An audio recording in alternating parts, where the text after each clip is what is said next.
6 முதல் 8ஆம் வகுப்பு மாணவர்களுக்கு ஸ்மார்ட் வகுப்புகளை பள்ளிக்கல்வித்துறை அமைச்சர் செங்கோட்டையன் தொடங்கி வைத்தார்.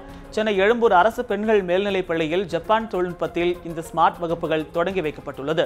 பின்னர் செய்தியாளர்களிடம் பேசிய அமைச்சர் செங்கோட்டையன் 1 முதல் 8ஆம் வகுப்பு வரை உள்ள மாணவர்களுக்கு அடுத்த ஆண்டு முதல் புதிய சீருடை வழங்கப்படும் என்றார்.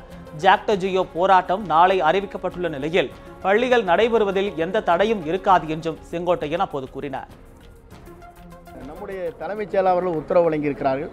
நாளை யார் விடுமுறை பள்ளிக்கு வரவில்லையோ அவர்களுக்கெல்லாம் சம்பளங்கள் ஒரு நாள் பிடிக்கப்படும் என்று ஆணை பிறப்பித்திருக்கிறார்கள். ஆகவே தலைமைச் செயலாளர் ஆணையிட்டதற்கு பிறகு அதற்கு ஒரு பதில் சொல்வது சரியாக இருக்காது.